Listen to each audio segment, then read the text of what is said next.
The dinner party was supposed to start at 6 o'clock. By 5:30, Mom was in crisis mode, rearranging flowers and inspecting wine glasses. "Sarah, I need you to pass appetizers when people arrive. Carry the tray, smile, offer drinks." I was sitting on her couch with my daughter Emma in my arms. Emma was 18 months old and had been running a fever since morning. It had started at 99 degrees. Now it was 102 degrees. "Mom, I need to take Emma home. Her fever is getting worse." "It's just a fever. Babies get fevers. Give her medicine and she'll be fine." I did. "It's not working. I think I need urgent care." Mom stopped fussing with the centerpiece. "Sarah, I have 12 people coming in 30 minutes. I need your help. Take her to the doctor tomorrow if she's still sick." "She's sick now. She's burning up. Put a cold washcloth on her forehead." "She's fine. My friends are coming over, important people, and I need this evening to be perfect." Emma whimpered in my arms, her little body radiating heat. Her cheeks were flushed red, her eyes glazed. She had barely eaten all day and didn't want her bottle. She only clung to me and cried. "Mom, I really think." "Stop. I don't want to hear it. I've been planning this dinner for 3 weeks. You agreed to help. Now either help me or leave. But if you leave, don't bother coming back for a while. I'm tired of you always making everything about you and your problems." Something cracked inside my chest. Emma wasn't a problem. She was a sick baby who needed medical attention. But Mom always had a way of making me doubt myself, of making me feel selfish for having needs. "Just for an hour," Mom said, her voice softening in what she probably thought sounded reasonable. "Help me get through the dinner service, then you can leave." 1 hour. Surely you can manage that for your mother. Emma's fever felt even higher. I touched her forehead, she was so hot it scared me. "Okay," I heard myself say. 1 hour. The guests started arriving at 6. Mom's book club friends, women wearing expensive jewelry. They cooed over Emma for 30 seconds before losing interest. "Sarah will put her down upstairs," Mom announced. "Guest room, then come help serve." I carried Emma upstairs. The room was cold, the air conditioning turned up too high. Emma shivered despite her fever. I wrapped her in a blanket and laid her on the bed. "Mama will be right back," I whispered. She started crying when I walked toward the door, weak, pathetic cries that weren't normal. I went downstairs. Mom handed me a tray of bruschetta. "Start with these. And smile." I circulated through the living room. Emma's crying grew louder. One of the guests frowned. "Is that a baby crying?" Mom laughed lightly. "Oh, Sarah's daughter is fussy tonight. Sarah, could you check on her quietly?" I went upstairs. Emma had thrown up on the blanket. Her fever was even higher. When I touched her, she was scorching, her little body shaking. This wasn't a normal fever. This was dangerous. I picked her up and hurried downstairs. Mom's face tightened when she saw me enter the dining room. "Sarah, what are you doing?" She threw up. "Her fever is really high. I need to take her to the hospital." "The hospital? Don't be ridiculous. It's just a stomach bug." "Mom, she's burning up. This isn't normal." "Sarah, stop embarrassing me." Mom's voice was low and controlled, with an edge that could cut glass. "My guests don't want to hear about vomit and fevers. Take her back upstairs, clean her up, and let the adults finish their dinner." I stood there holding my sick baby while 12 women stared at me. Some looked sympathetic. Others annoyed, like I was inconveniencing them with my child's suffering. "I'm taking her to the emergency room," I said. "If you walk out that door, you're being incredibly selfish. I asked for 1 evening of help and you can't even give me that. You always have to make everything a crisis." Emma was limp in my arms now, her cries reduced to weak whimpers. I looked at my mother, this woman who cared more about appearances than her grandchild's health, and something inside me finally snapped. "I'm leaving." "Fine. Leave. But don't expect me to forgive this. Don't expect to come crawling back when you need babysitting or money or anything else. You made your choice." I walked out. At the emergency room, they took Emma immediately. Her temperature was 104.7 degrees. She had a severe ear infection that had gone septic. They started 4 antibiotics and admitted her overnight. The ear doctor, an older woman with kind eyes, sat down with me at 2 a.m. while Emma slept hooked to monitors. "You did the right thing bringing her in. Another few hours and this could have been much more serious." Fevers this high can cause seizures, even brain damage. You got her here in time. That's when I finally cried, fear, anger, guilt pouring out. I had waited too long. I had passed appetizers and cleared plates while my baby got sicker. I had let my mother convince me her dinner party mattered more than my daughter's health. I should have brought her in earlier, I sobbed. You brought her when you needed to. That's what matters. But it did matter. Those 2 hours mattered. Emma could have had a seizure. She could have suffered permanent damage because I was too afraid to stand up to my mother. Emma recovered. The antibiotics worked. Her fever broke. We went home after 2 days. But something in me had changed. I finally saw clearly what I'd been too afraid to admit. My mother would never put anyone's needs above her own appearance. Not mine. Not her grandchild's. Not anyone's. I didn't call her. She didn't call me. 3 weeks later she texted. I'd assume you're done with your tantrum. Lunch at the club Saturday if you want to apologize. I blocked her number. That was 6 years ago. 6 years of birthdays and holidays without grandma. 6 years of Emma growing from a toddler to a 7-year-old who barely remembered she existed. 6 years of building a life where I didn't second-guess every decision because someone was telling me I was overdramatic. I remarried. Daniel was kind, steady, the opposite of my mother's chaos. We had another baby, Lucas, now 3. Emma excelled in school. Lucas was happy and healthy. We had friends, routines, peace. Then yesterday my aunt called. Your mother wants to see you. She's asking about the grandchildren. No. Sarah, she's 70 now. She's alone. Your father passed last year. She has no one. I had gone to Dad's funeral, sat in the back and left before the reception. I hadn't spoken to Mom. She had made her choices. She's your mother and she's getting older. Don't you think the children deserve to know their grandmother? The grandmother who called my sick baby embarrassing? The grandmother who told me I was selfish for taking Emma to the ER? People change, my aunt insisted. She's different now. Softer.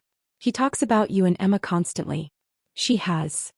My aunt told me that Mom had been asking to see the kids. She said Mom kept pictures of Emma on her phone. Old ones she had saved from my Facebook page years ago. She didn't have pictures of Lucas because I had blocked her everywhere. Please, Sarah, my aunt begged. Just think about it. She's asking to see them. Just a short visit. She's old and alone and sorry. Did she say she's sorry? Silence. She's implied it. That's not the same thing. Still, the conversation planted a seed.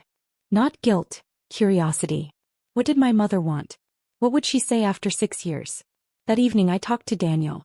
He listened carefully, then said what he always said. It's your decision. I'll support whatever you choose, but I won't let her hurt you or the kids. So I called my aunt back. 1 visit. Public place. 1 hour. She doesn't get their numbers or our address. This is it.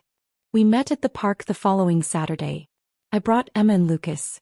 Mom was waiting on a bench and I barely recognized her. She had aged dramatically, thinner, grayer, smaller somehow. She stood when she saw us, her hands clasped in front of her, though she didn't seem to know what to do with them. Sarah, her voice cracked. You came. 1 hour. That's what you get. She looked at Emma, who stayed behind me, cautious of the stranger addressing her. You're so big now, Mom whispered. So beautiful. You look just like your mother did at that age. Emma said nothing. She didn't know this woman. She had no memories of her. Then Mom saw Lucas. Her eyes filled with tears. I have a grandson. Her voice shook. I didn't know. No one told me. You would have known, I said, if you hadn't prioritized a dinner party over your grandchild's health 6 years ago.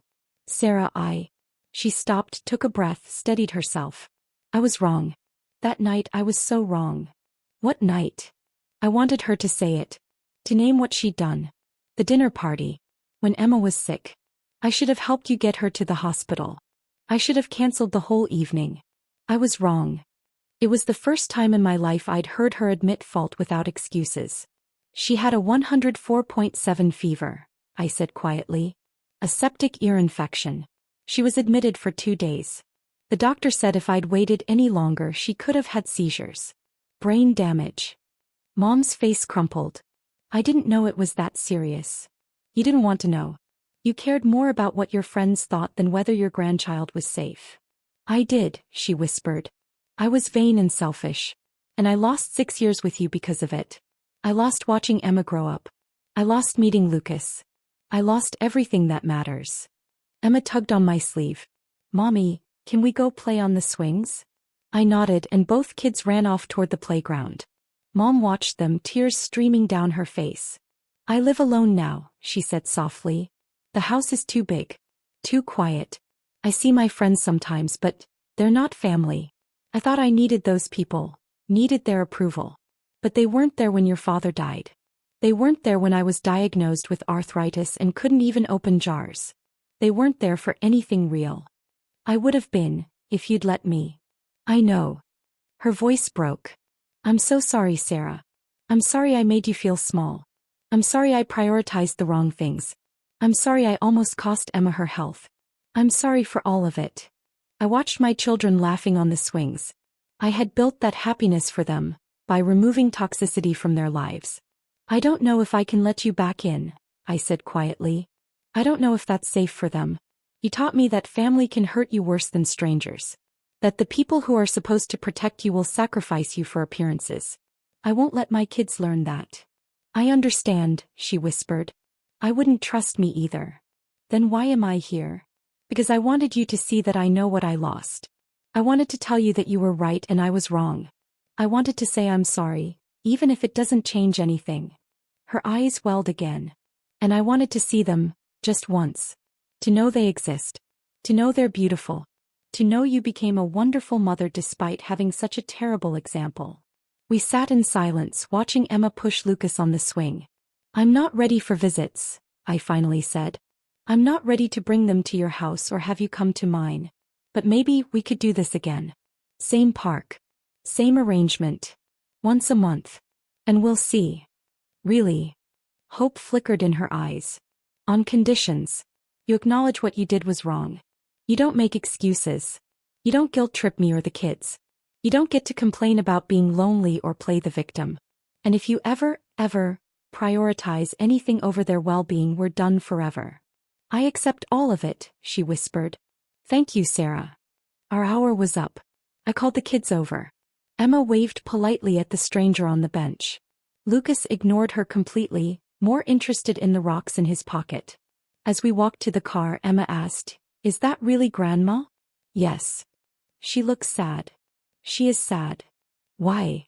Because she made bad choices and lost people she loved. And now she's trying to fix it, but some things can't be completely fixed. They just become different. Emma thought about that. Are we going to see her again? Maybe. Once a month. If she keeps being sorry. Okay. That evening after the kids were asleep, Daniel asked how it went. She apologized, I said. Actually apologized. With no excuses. How do you feel? I don't know. Still angry. But maybe less. I sighed. She's old and alone because she chose appearances over people. That's her karma. But I'm not going to let our kids suffer for her mistakes, or mine. So, monthly park visits. Supervised, controlled. And if she slips back even once, we're done. He nodded. You're doing the right thing. Whatever you decide is the right thing. Later that night I thought about Emma at 18 months old, burning with fever while I served bruschetta. I thought about the year doctor's words. Another few hours and this could have been much worse. I thought about 6 years of peace. 6 years of building a life without criticism, without manipulation. My mother begged to see her grandchildren because she finally understood what she'd lost. But understanding didn't erase what she'd done. Apologies didn't rewind time. I'd give her 1 hour a month in a public park. Let her see them grow from a distance. Let her know they existed, were loved, were safe. But I would never again give her the power to hurt them the way she hurt me. I would never let her teach them that appearances matter more than health, that social events trump safety, that family means tolerating abuse. She could be sorry from a distance. Maybe that distance would shrink. Maybe it wouldn't. Either way, my children would grow up knowing they came first. Always.